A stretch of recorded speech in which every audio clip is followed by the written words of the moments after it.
ದ್ವಿತೀಯ PUC ವಿದ್ಯಾರ್ಥಿಗಳೇ, ಇವತ್ತಿನ ದಿನ ಈ ಒಂದು ವಿಡಿಯೋದಲ್ಲಿ ನಿಮಗೆಲ್ಲರಿಗೂ ಕೂಡ ಸಬ್ಜೆಕ್ಟ್ ಇಂಗ್ಲೀಷಿನ ಬಗ್ಗೆ ನಾನು ಸಂಪೂರ್ಣವಾದ ಮಾಹಿತಿಯನ್ನು ಕೊಡಲಿದ್ದೇನೆ.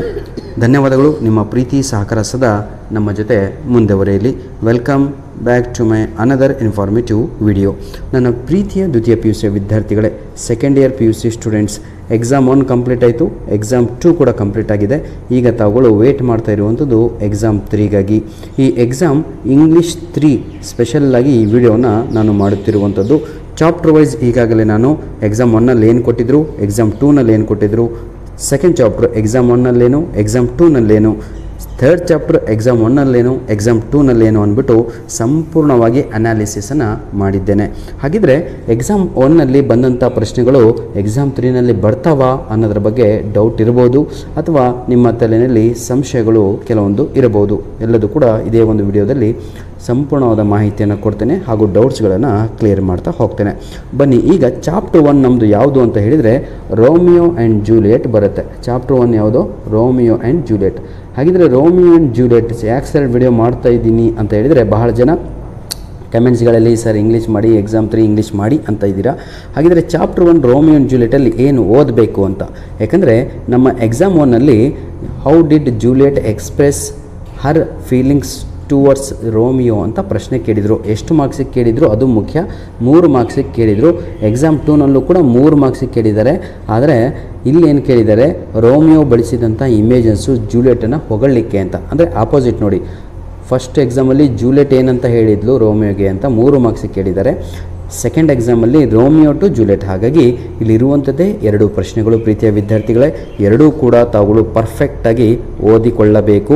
ಇದೇ ವಿಡಿಯೋದ ಡಿಸ್ಕ್ರಿಪ್ಷನ್ ಬಾಕ್ಸಲ್ಲಿ ನಿಮಗೆಲ್ಲರಿಗೂ ಕೂಡ ಇದರ ಉತ್ತರ ಎರಡೂ ಉತ್ತರಗಳನ್ನು ನಾನು ಡಿಸ್ಪ್ಲೇ ಮಾಡಿರ್ತೇನೆ, ಲಿಂಕನ್ನು ಕೊಟ್ಟಿರ್ತೇನೆ, ಅದನ್ನು ಉಪಯೋಗಿಸಿಕೊಳ್ಳಿ. ಎರಡೂ ಕ್ವಶನ್ ಇಲ್ಲಿ ರೆಡಿ ಆಗಬೇಕು. ಅಲ್ಲಿಗೆ 3 ಮಾರ್ಕ್ಸು ಫಿಕ್ಸ್ ಆಗುತ್ತೆ, ಜೊತೆಗೆ 1 MCQs ಕೂಡ ಬರುತ್ತೆ. ಅಲ್ಲಿಗೆ ಫಸ್ಟ್ ಚಾಪ್ಟರ್ ತಾವು ರೆಡಿ ಆದರೆ ನಿಮಗೆ ಸಂಪೂರ್ಣವಾಗಿ 4 ಅಂಕಗಳು ಇಲ್ಲಿ ಬರುತ್ತೆ. ಹೋಪ್ ಫಸ್ಟ್ ಚಾಪ್ಟರ್ ಏನಾದರೂ ಡೌಟು ಏನು ಉಳಿದಿಲ್ಲ ಅಂದ್ಕೊಂಡಿದ್ದೀನಿ, ಕ್ಲಿಯರ್ ಆಯಿತು. ಈಗ ನಾವು ಸೆಕೆಂಡ್ ಚಾಪ್ಟರ್ ಬಗ್ಗೆ ಹೋಗೋಣ. ಹಾಗಿದ್ರೆ ಸೆಕೆಂಡ್ ಚಾಪ್ಟರ್ ಯಾವುದು ನಮ್ಮದು ಅಂತ ಹೇಳಿದರೆ ಅದು 2 ಡಿಯರ್ ಆಗಿರುತ್ತೆ. ಯಾವುದು? 2 ಡಿಯರ್. ಎಲ್ಲರಿಗೂ ವಿಡಿಯೋ ಬಹಳ ಕ್ಲಿಯರಾಗಿ ಕಾಣ್ತಾ ಇದೆ ಅಂದ್ಕೊಂಡಿದ್ದೀನಿ. 2 ಡಿಯರ್ ಅಂತ ಒಂದು ಸುಂದರವಾದ ಸೆಕೆಂಡ್ ಚಾಪ್ಟರ್ ಇದೆ ಸೆಕೆಂಡ್ ಇಯರ್ PUC ಇಂಗ್ಲೀಷಲ್ಲಿ. ಆರ್ಟ್ಸ್ ಆಗಿರ್ಬೋದು, ಕಾಮರ್ಸ್ ಆಗಿರ್ಬೋದು, ಅಥವಾ ಸೈನ್ಸ್ ವಿದ್ಯಾರ್ಥಿಗಳು ಆಗಿರ್ಬೋದು. ಚಾಪ್ಟರ್ 2 ಡಿಯರ್ನಲ್ಲಿ ಎಕ್ಸಾಮ್ 1ನಲ್ಲಿ ಕೇಳಿದಂತಹ ಪ್ರಶ್ನೆ ಎಷ್ಟು ಮಾರ್ಕ್ಸಿಗಿತ್ತು? 4 ಮಾರ್ಕ್ಸಿಗಿತ್ತು. ಎಕ್ಸಾಮ್ 2ನಲ್ಲಿ ಕೇಳಿದಂತಹ ಪ್ರಶ್ನೆ ಎಷ್ಟು ಮಾರ್ಕ್ಸಿಗಿದೆ? 4 ಮಾರ್ಕ್ಸಿಗಿದೆ. ಇದು ಬೇರೆ ಕ್ವಶನು, ಇದು ಬೇರೆ ಕ್ವಶನ್ ಆಗಿದೆ. ನೋಡಿ ವಿದ್ಯಾರ್ಥಿಗಳೇ, ಎಕ್ಸಾಮ್ 1ನಲ್ಲಿ ಕೇಳಿದಂಥ ಪ್ರಶ್ನೆ, why did king of Monaco failed to execute the criminal? ಯಾವ ಕಾರಣಗಳಿಂದಾಗಿ ಅಲ್ಲಿನ ರಾಜ, ಮೊನಾಕೋ ದೇಶದ ರಾಜ, ತನ್ನ ಆಜ್ಞೆಗಳಲ್ಲಿ ತಾನು ಹೊರಡಿಸಿದಂತಹ ಆಜ್ಞೆಗಳನ್ನು ಅದನ್ನು ಇಂಪ್ಲಿಮೆಂಟ್ ಮಾಡಲಿಕ್ಕೆ ಫೇಲ್ ಆಗ್ತಾನೆ, ಅದನ್ನು ಬರೆಯಿರಿ ಅಂತ ಇತ್ತು. ಇದು ಸಂಪೂರ್ಣವಾದ ಅರ್ಧ ಪಾಠನೇ ಬರಿಬೇಕಾಗಿತ್ತು.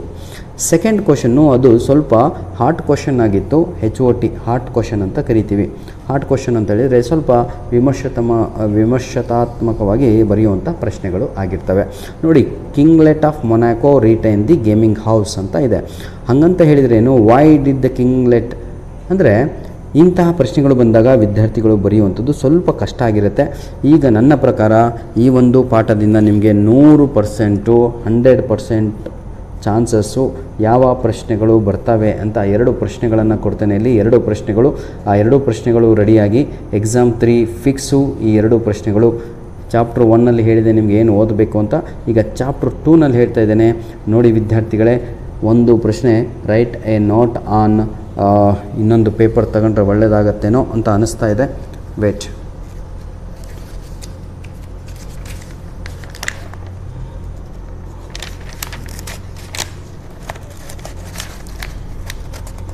ಒಂದು ಹೊಸ ಪೇಜೇ ತಗೊಂಬಿಡೋಣ ನಿಮಗೋಸ್ಕರ, ಆಯಿತಾ ವಿದ್ಯಾರ್ಥಿಗಳೇ?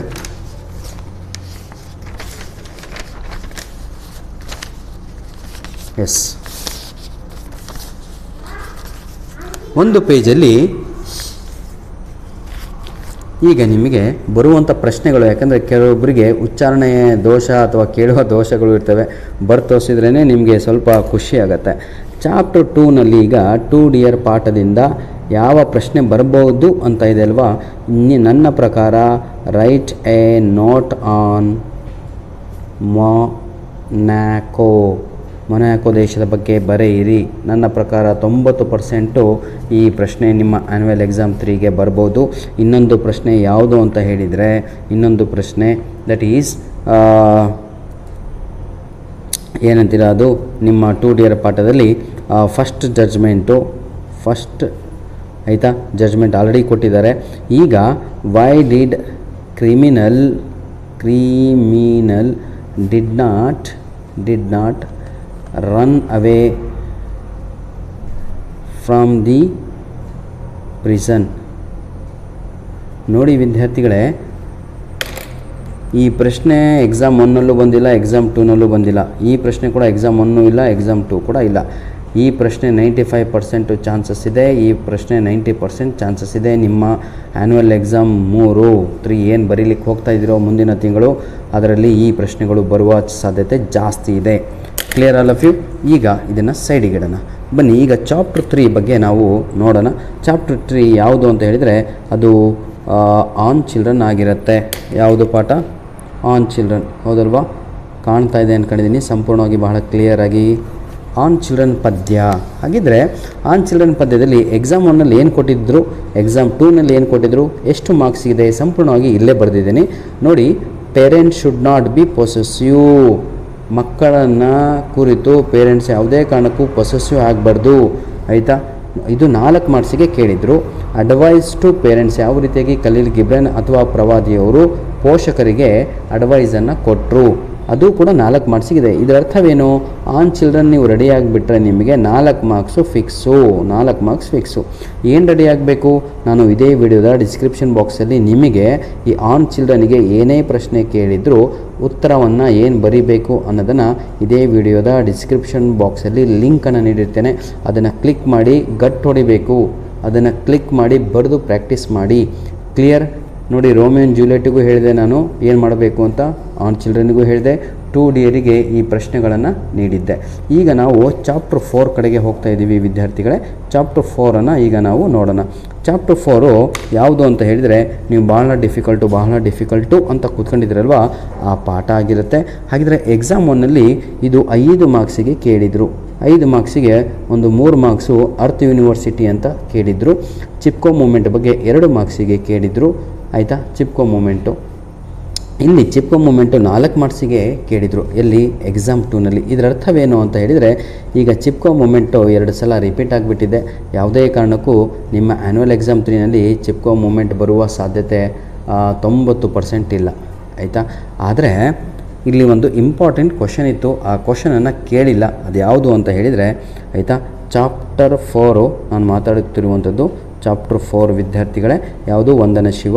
ಆ ಒಂದು ಇದರಲ್ಲಿ ಎಕ್ಸಾಮ್ 3ಗೆ ಬರುವಂಥ ಪ್ರಶ್ನೆ ಯಾವುದಾಗ್ಬೋದು, ಎಷ್ಟು ಅಂಕಕ್ಕೆ ಬರ್ತಾ ಇದೆ, 3 ಅಥವಾ 4ಕ್ಕೆ ಯಾವುದಾಗ್ಬೋದು ಅಂತ ಹೇಳಿದರೆ, ಅದು ನವಧನ್ಯ ಫಾರ್ಮ್ ಆಗಿರುತ್ತೆ. ನನ್ನ ಪ್ರಕಾರ ಈ ಒಂದು ಪ್ರಶ್ನೆ 95% ಫಿಕ್ಸು ನಿಮ್ಮ ಆ್ಯನ್ಯುವಲ್ ಎಕ್ಸಾಮಿಗೆ, ಆಯಿತಾ. ಆ್ಯನ್ಯುವಲ್ ಎಕ್ಸಾಮ್ 3 ಏನು ಬರೀಲಿಕ್ಕೆ ಹೋಗ್ತಾ ಇದ್ದೀರೋ, ಆ್ಯನ್ಯುವಲ್ ಎಕ್ಸಾಮ್ 3ನಲ್ಲಿ ಈ ಪ್ರಶ್ನೆ ಫಿಕ್ಸ್ ಆಗಿರುತ್ತೆ, ನೆನ್ಪಿಟ್ಕೊಳ್ಳಿ. ಇದಕ್ಕೂ ಕೂಡ ನಿಮಗೆ ಉತ್ತರ ಬೇಕು ಅಂದರೆ ಇದೇ ವಿಡಿಯೋದ ಡಿಸ್ಕ್ರಿಪ್ಷನ್ ಬಾಕ್ಸಲ್ಲಿ, ಆಯಿತಾ, ಇದೇ ವಿಡಿಯೋ ಮತ್ತು ಬೇರೆ ವಿಡಿಯೋದಲ್ಲ, ಈ ವಿಡಿಯೋದ ಡಿಸ್ಕ್ರಿಪ್ಷನ್ ಬಾಕ್ಸಲ್ಲಿ ಸಂಪೂರ್ಣವಾಗಿ ಇಂಪಾರ್ಟೆಂಟ್ ಕ್ವಶನ್ಸ್ಗಳು ಜೊತೆಗೆ ಕೀ ಆನ್ಸರ್ಗಳು ಕೂಡ ಅಪ್ಲೋಡನ್ನು ಮಾಡಿ ಕೊಡ್ತೇನೆ. We are moving towards another chapter ಕಡೆಗೆ ಹೋಗೋಣ. ಚಾಪ್ಟರ್ 5. ಚಾಪ್ಟರ್ 5 ಯಾವುದು ಅನ್ನೋದು ಗೊತ್ತಿರಬೇಕು. ಬಹಳ ಈಸಿಯಾಗಿರುವಂಥದ್ದು, ದೊಡ್ಡದಾದ ಒಂದು ಕತೆ, ಆಯಿತಾ, ಡ್ರಾಮಾ. ಅದು ಸನಿ ಮಾರ್ನಿಂಗ್ ಅಂತ.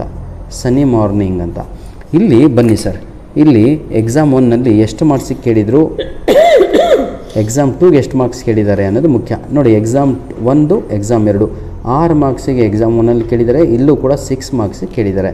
ಅಂದರೆ ಎಕ್ಸಾಮ್ 3 ಕೂಡ ಫಿಕ್ಸು 6 ಮಾರ್ಕ್ಸಿಗೆ ಬರುತ್ತೆ. ಹೇಗೆ? ಒಂದು 4 ಮಾರ್ಕ್ಸಿಗೆ, ಒಂದು 2 ಮಾರ್ಕ್ಸಿಗೆ, plus 1 marks MCQs, total 7 marks ಈ ಒಂದು ಪಾಠ ನಿಮಗೆ ತಂದು ಕೊಡುತ್ತೆ. 7 ಅಂಕಗಳಿಗಿದೆ. ಯಾವುದು? ಆ ಸನ್ನಿ ಮಾರ್ನಿಂಗ್ ಅಂತ. ಈ ಸನ್ನಿ ಮಾರ್ನಿಂಗಲ್ಲಿ ಹಾಗಿದ್ದರೆ ಏನೆಲ್ಲ ರಿಪೀಟ್ ಆಗಿತ್ತು, ಎಕ್ಸಾಮಿಗೆ ಮತ್ತೆ ರಿಪೀಟ್ ಆಗ್ಬೋದಾ ಅಂತ ಕೇಳಿದಾದರೆ, ನನ್ನ ಪ್ರಕಾರ ಫೇಕ್ ಸ್ಟೋರೀಸು ಎಕ್ಸಾಮ್ 1ನಲ್ಲೂ ಕೇಳಿದರು, ಎಕ್ಸಾಮ್ 2ನಲ್ಲೂ ಕೇಳಿದ್ದಾರೆ. ಆದರೆ ಪ್ರಶ್ನೆ ಚೇಂಜ್ ಮಾಡಿ ಕೇಳಿದರು. ಇಬ್ಬರಿಗೂ ಎರಡೂ ಪೇಪರ್ಗಳಲ್ಲಿಯೂ ಕೇಳಿದಂತಹ ಪ್ರಶ್ನೆ ಸೇಮ್ ಆಗಿತ್ತು. ನನ್ನ ಪ್ರಕಾರ ಎಕ್ಸಾಮ್ 3ನಲ್ಲಿ ಪ್ರೀತಿಯ ವಿದ್ಯಾರ್ಥಿಗಳೇ, ಎಕ್ಸಾಮ್ 3 ಚಾಪ್ಟರ್ 5 ಎಕ್ಸಾಮ್ 3ನಲ್ಲಿ ಕೇಳುವಂತಹ ಪ್ರಶ್ನೆ, ಎಕ್ಸಾಮ್ 3 ಅಂತ ನಾನು 3 ಕ್ವಶನ್ ನಂಬರ್ ಯಾಕೆ ಬರೀತಾ ಇದ್ದೀನಿ ಅಂದರೆ ಎಕ್ಸಾಮ್ 3ನಲ್ಲಿ ill natured man, ILL ill natured man ಅಂದರೆ ಅರ್ಥ ಆಗುತ್ತಲ್ವ, ಸಂಪ್ರದಾಯ ಇಲ್ಲದಂತಹ ವ್ಯಕ್ತಿ ಅಂತ ಯಾಕೆ why did Donalaro call Don Gonzalo as a ill natured man ಬರ್ತೋಸ್ತೀನಿ ನೋಡಿ.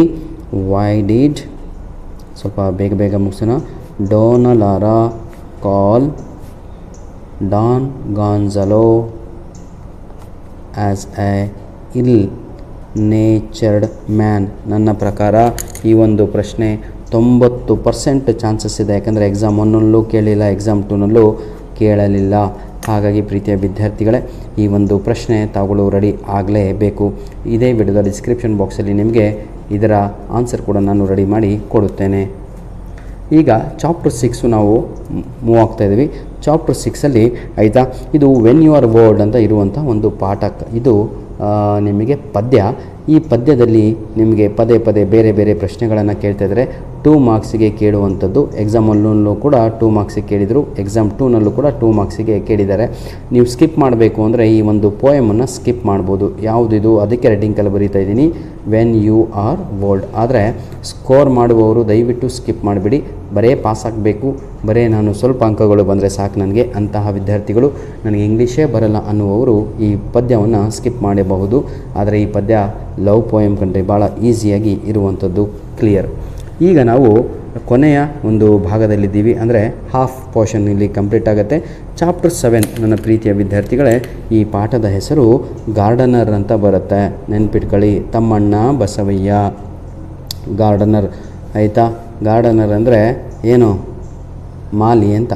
ಹಾಗಿದ್ರೆ ಇಲ್ಲಿ ಯಾವ ಪ್ರಶ್ನೆಗಳು ಬರ್ತಾ ಇದ್ದಾವೆ ಎಕ್ಸಾಮ್ಗೆ, ಯಾವುದು ಎಕ್ಸಾಮ್ 3ಗೆ ಬರುತ್ತೆ, ಎಕ್ಸಾಮ್ 1ನಲ್ಲಿ ಏನು ಪ್ರಶ್ನೆ ಕೇಳಿದರು, ಎಕ್ಸಾಮ್ 2ನಲ್ಲಿ ಏನು ಕೇಳಿದ್ದಾರೆ ಅಂತ ನೋಡಿ. ಎಕ್ಸಾಮ್ 1ನಲ್ಲಿ ಹೆಲ್ತಿ ಕಾಂಪಿಟೀಷನ್ ಬಗ್ಗೆ ಕೇಳಿದರು. ತಮ್ಮಣ್ಣ ಹಾಗೂ ಬಸವಯ್ಯನ ನಡುವೆ ನಡೆದಂಥ ಹೆಲ್ತಿ ಕಾಂಪಿಟೀಷನ್ ಬಗ್ಗೆ ಬರೆಯಿರಿ ಅಂತ. ಸೆಕೆಂಡ್ ಎಕ್ಸಾಮ್ 2ನಲ್ಲಿ ಏನು ಕೇಳಿದರು ಲಾಸ್ಟ್ ಮಂತಲ್ಲಿ ಅಂತ ಹೇಳಿದರೆ, ಒಂದು ಹಾಟ್ ಕ್ವಶನನ್ನು ಕೇಳಿದರು. ಅ ಪ್ಯಾರಲಲ್, ಏನು, the fight in between, competition in between Thammanna and Basavayya compare to the other countries, ಅದೇ ರಷ್ಯಾ ಆ್ಯಂಡ್ ಅಮೇರಿಕಾವನ್ನು ಕಂಪೇರ್ ಮಾಡಿ, ಅದಕ್ಕೆ ಇದನ್ನು ಹಾಟ್ ಅಂತ ಹಾಕಿದ್ದೀನಿ. ಹಾಗಿದ್ರೆ ಇಲ್ಲಿ ಉಳಿದಂತಹ ವೆರಿ ಇಂಪಾರ್ಟೆಂಟ್ ಕ್ವಶನ್ ಯಾವುದು ನಿಮ್ಮ ಆ್ಯನ್ಯುವಲ್ ಎಕ್ಸಾಮ್ 3ಗೆ ಬರುವಂಥದ್ದು ಯಾವುದಿದು, ಯಾವುದಪ್ಪ, ಚಾಪ್ಟರ್ 7. ಚಾಪ್ಟರ್ 7ನಲ್ಲಿ ಉಳಿದಿರುವಂಥ ಪ್ರಶ್ನೆ ಯಾವುದು ಅಂತ ಹೇಳಿದರೆ, ವೈ ಡಿಡ್, ನೋಡಿ, the owner's wife start to worry about her husband. ಈ ಪ್ರಶ್ನೆ ಕೇಳಿದ್ರು ಅದೇ, after the arrival of the old man what are the changes happened in that garden ಅಂತ ಕೇಳಿದರು, ಅದೇ ಪ್ರಶ್ನೆ. 4 ಪ್ರಶ್ನೆಗೂ ಅದೇ ಉತ್ತರ ಸರ್.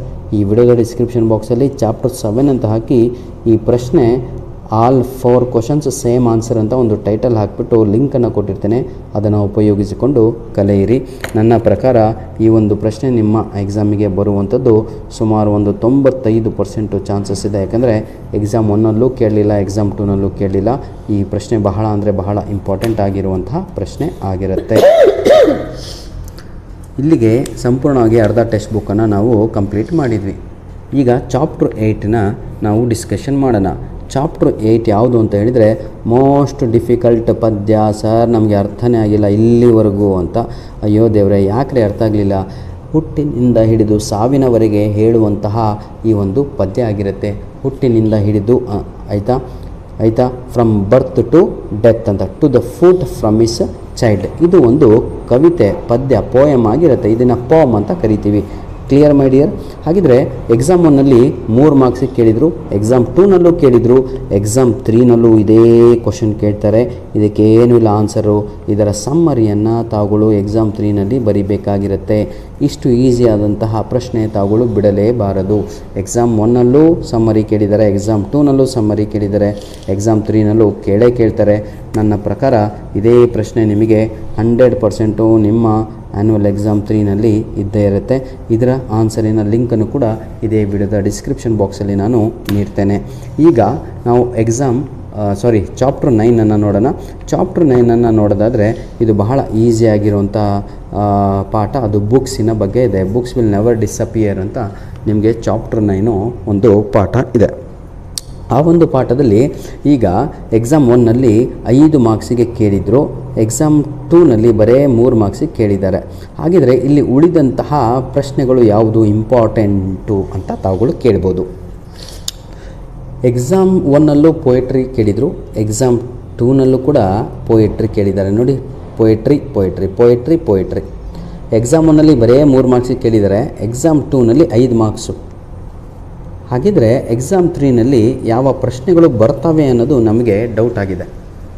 ಆ ಡೌಟನ್ನು ಕ್ಲಿಯರ್ ಮಾಡಲಿಕ್ಕೆ ಅಂತಲೇ ಈ ವಿಡಿಯೋ ಮಾಡುತ್ತಿರುವಂಥದ್ದು.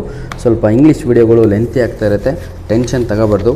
ಅಂಕಗಳು ಬೇಕು ಅಂದರೆ ಸ್ವಲ್ಪ ಸಮಯವನ್ನು ಕೊಡಬೇಕಾಗಿರುತ್ತೆ. ಯಾಕಂದರೆ this is my subject, I know everything, so I am teaching.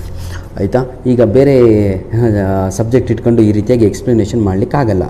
ಈಗ ಈ ಚಾಪ್ಟರ್ 9 ಬುಕ್ಸ್ ಅಂತ ಇದೆ ಅಲ್ವಾ, books will never disappear, chapter 9 ಇದೆ ಅಲ್ವಾ ಪಾಠ, ಆ ಪಾಠದ ಬಗ್ಗೆ ನಾನು ಡಿಸ್ಕಸ್ ಮಾಡ್ತಾ ಇರುವಂಥದ್ದು. ಇಲ್ಲಿ 2 ಪ್ರಶ್ನೆಗಳನ್ನು ನಿಮಗೆ ನಾನು ನೀಡ್ತಾ ಇದ್ದೇನೆ. ಈ 2 ಪ್ರಶ್ನೆಗಳು ನಿಮ್ಮ ಆ್ಯನ್ಯುವಲ್ ಎಕ್ಸಾಮ್ 3ಗೆ ಬರುವಂಥದ್ದು ಆಗಿರುತ್ತೆ. ಪ್ರೀತಿಯ ಮಕ್ಕಳೇ, ಈಗ ನೋಡಿ ಬುಕ್ಸು ಯಾವುದು ಕ್ವಶನ್ನು ಅಂತ ಹೇಳಿದರೆ, ಒಂದು ಮದರಿನ ಪ್ರಶ್ನೆ ಇದೆ, ಮದರ್. ಇದರ ಲಿಂಕನ್ನು ನಾನು ಇದೇ ವಿಡಿಯೋದ ಡಿಸ್ಕ್ರಿಪ್ಷನ್ ಬಾಕ್ಸಲ್ಲಿ ಕೊಡ್ತೇನೆ.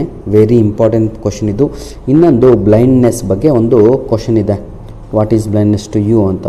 ಇನ್ನೊಂದು ಬುಕ್ಸ್ ವಿಲ್ ನೆವರ್ ಡಿಸಪಿಯರ್ ಅಂತ. ಬುಕ್ಸ್ ಭಾಳ ಇಂಪಾರ್ಟೆಂಟ್ ಕೊಡಿ, ಇದು ವಿಲ್ ನೆವರ್ ಡಿಸ್ಅಪಿಯರ್.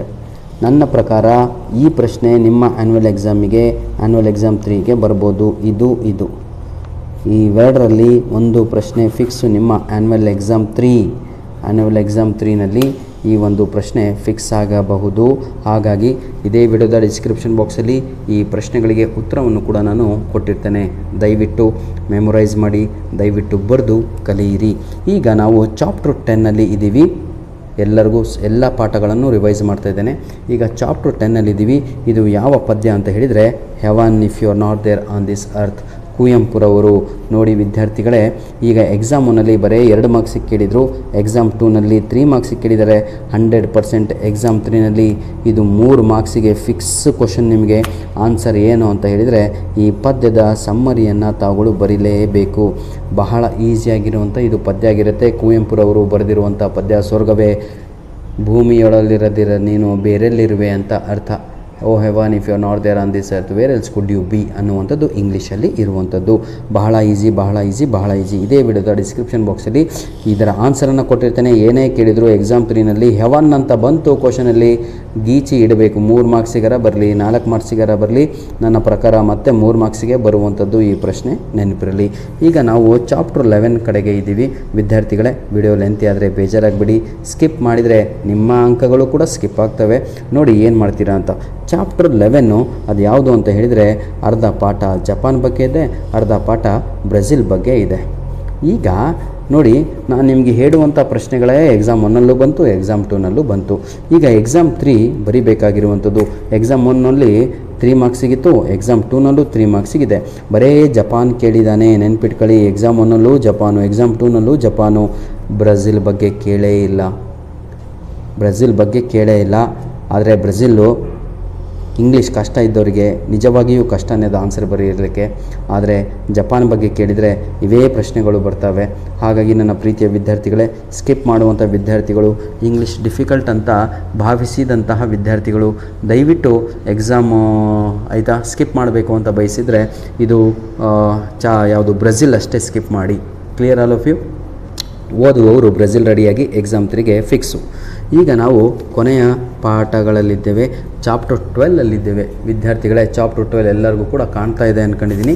ಚಾಪ್ಟರ್ 12 ಕಾಣ್ತಾ ಇದೆ ಅಲ್ವಾ? Very good. ನೋಡಿ, ಚಾಪ್ಟರ್ 12ಅಲ್ಲಿ ನನ್ನ ಪ್ರೀತಿಯ ಮುದ್ದಾದ ವಿದ್ಯಾರ್ಥಿಗಳೇ, ಈ ಪಾಠದ ಹೆಸರು ಬಹಳ ಬಹಳ ಬಹಳ ಒಳ್ಳೆಯದು. ಅದೇನು ಅಂದರೆ, ಎಲ್ಲರೂ ಕೂಡ ವಯಸ್ಸಾಗಿದೆ ನಿಮಗೆ, ದಿ ವಾಟರ್, ಎಲ್ಲರಿಗೂ 18 ವರ್ಷ ತುಂಬಿದೆ. ವಾಟರ್ ಅಂತ ಒಂದು ಪಾಠ ಇದೆ. ಬಹಳ ಇಂಗ್ಲೀಷ್ ಟಫ್ ಅನ್ನೋರು ಸ್ಕಿಪ್ ಈ ಪಾಠ ದಯವಿಟ್ಟು ಓದೋಕ್ಕೆ ಹೋಗಬೇಡಿ ಸರ್. 80 ಔಟ್ ಆಫ್ 80 ತೆಗಿಬೋದು ನೀವು. ಬಹಳ ನಾನು ಇಂಗ್ಲೀಷಲ್ಲಿ ವೀಕ್ ಇದ್ದೀನಿ ಅನ್ನುವಂತಹ ವಿದ್ಯಾರ್ಥಿಗಳು, ಇಂಗ್ಲೀಷೇ ಬರೆಯೋಕ್ಕೆ ಬರಲ್ಲ ಅನ್ನುವಂತಹ ವಿದ್ಯಾರ್ಥಿಗಳು ದಯವಿಟ್ಟು ಈ ಪಾಠವನ್ನು ಸ್ಕಿಪ್ ಮಾಡಿ, ಆಯಿತಾ? ನನಗೆ ಬರೀ ಪಾಸಾದರೆ ಸಾಕು ಸರ್ ಅಂತಹ ವಿದ್ಯಾರ್ಥಿಗಳು ದಿ ವಾಟರ್ ಸ್ಕಿಪ್ ಮಾಡಿ.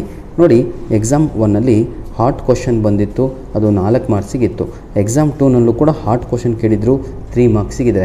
ಹಾರ್ಟ್ ಕ್ವಶನ್ ಅಂದರೆ ಅರ್ಥವೇನು ಅಂದರೆ, ಡೈರೆಕ್ಟಾಗಿ ಪ್ರಶ್ನೆಗಳನ್ನು ಇಲ್ಲಿ ಕೇಳಿಲ್ಲ ಅವರು, ಆಯಿತಾ? ತಿರುಚಿ ಪ್ರಶ್ನೆಗಳನ್ನು ಕೇಳಿದ್ದಾರೆ. ಅದನ್ನು ನಾವು ಇಂಗ್ಲೀಷ್ನಲ್ಲಿ ಕ್ರಿಟಿಸೈಸ್ ಕ್ವಶನ್ಸ್ ಅಂತ ಕರಿತೀವಿ. ಅಂದರೆ ಕ್ಲಾಸಲ್ಲಿ ಯಾರು ಕರೆಕ್ಟಾಗಿ ಕೂತ್ಕೊಂಡು ಪಾಠವನ್ನು ಕೇಳಿದ್ರು, ಕ್ಲಾಸಲ್ಲಿ ಯಾರು ವಿಮರ್ಶಾತ್ಮಕವಾಗಿ ಟೀಚರ್ ಜೊತೆ ಲೆಕ್ಚರರ್ ಜೊತೆ ಪಾಠಗಳನ್ನು ಮಾಡುವಾಗ ಪ್ರಶ್ನೆಗಳನ್ನು ಕೇಳಿದರು, ಅಂಥ ವಿದ್ಯಾರ್ಥಿಗಳು ಈ ಚಾಪ್ಟರ್ 12 ಬರೆಯಬಹುದಾಗಿದೆ. ಹಾಗಾಗಿ ನನ್ನ ಪ್ರಕಾರ ನಿಮ್ಮ ಆ್ಯನ್ಯುವಲ್ ಎಕ್ಸಾಮ್ ಯಾವುದು 3ಗೆ ನನ್ನ ಪ್ರಕಾರ, ಆಯಿತಾ, ಒಂದು ಕ್ವಶನ್ ಕೊಡ್ತೇನೆ, ಜಾಸ್ತಿ ಬೇಡ, ಆಯಿತಾ? ರೂಫ್ ಈಸ್ ಆ್ಯನ್ ಇಂಟೆಲಿಜೆಂಟ್ ಅಂತ ಒಂದು ಪ್ರಶ್ನೆ, ಇನ್ನೊಂದು right a note on roof ಅಂದರೂ ಸೇಮು, ಇನ್ನೊಂದು ಪಾಪ್. ನೆನ್ಪಿಟ್ಕೊಳ್ಳಿ, ಈ 2 ಪ್ರಶ್ನೆಗಳಲ್ಲಿ ಒಂದು ಪ್ರಶ್ನೆ ಬರ್ಬೋದು ಅಂತ ನನ್ನ ಗೆಸ್ಸಿಂಗ್ ಇದೆ. 100% ಈ ಗೆಸ್ಸಿಂಗ್ ವರ್ಕೌಟ್ ಆಗ್ಬೋದು. ಆದರೆ ಹಾಟ್ ಕ್ವಶನ್ಸ್ ಕೇಳ್ತಾ ಇದ್ದಾನೆ, ಈ ಪಾಠವನ್ನು ಸ್ಕಿಪ್ ಮಾಡುವವರು ಮಾಡ್ಬೋದು. 80 ಔಟ್ ಆಫ್ 80 ಬೇಕು ಅನ್ನೋರು ಈ 2 ಪ್ರಶ್ನೆಗಳನ್ನು ರೆಡಿಯಾಗಿ ನೋಡಿ. ಯಾವ ಪ್ರಶ್ನೆ ಅಂತ I repeat, write a note on roof ಅಂದರೂ ಇದೆ, roof is an intelligent manipulator discuss ಅಂತ ಕೇಳಿದರು, ಇದೇ ಪ್ರಶ್ನೆ. ಪಾಪ್ ಕ್ಯಾಂಪೇನ್ ಬಗ್ಗೆ write a note on pop campaigner ಅಂದರೆ ಇದನ್ನೇ ಬರಿಬೇಕಾಗಿರುತ್ತೆ. ಬನ್ನಿ, ಲಾಸ್ಟ್ 2 ಪಾಠಗಳು ಉಳಿದಿವೆ. ಒಂದು ಯಾವುದು ಅಂತ ಹೇಳಿದರೆ ಅದು ಚಾಪ್ಟರ್ 13. ಚಾಪ್ಟರು ಭಾಳ ಈಸಿ. ಚಾಪ್ಟರ್ 13 ಇದು ಏನಾಗಿದೆ ಅಂದರೆ,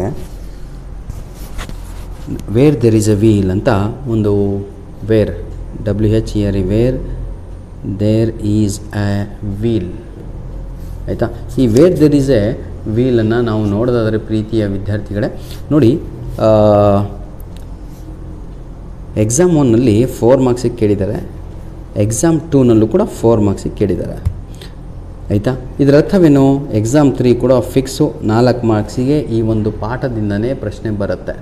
ಯಾವ ಪ್ರಶ್ನೆ ಬರುತ್ತೆ ಅನ್ನೋದಕ್ಕಾಗಿ ಈ ಒಂದು ವಿಡಿಯೋ ಮಾಡ್ತಿರುವಂಥದ್ದು. ಏನನ್ನು ಓದಬೇಕು ಸರ್ ನಾವು ಅಂತ. ನಿಮ್ಮ ಎಕ್ಸಾಮ್ 1ನಲ್ಲಿ ಶೀಲಾ ರಾಣಿ ಚುಕುಂತ್ ಅವರು ಮಾಡಿದಂತಹ ಸಾಧನೆ, ಅವರು ಮಾಡಿದಂತಹ ಸಹಾಯ ಯಾರಿಗೆ? ಹೆಣ್ಣು ಮಕ್ಕಳಿಗೆ, ಅದರ ಬಗ್ಗೆ ಬರೀರಿ ಅಂತ ಇತ್ತು, ಹೌದಲ್ವಾ?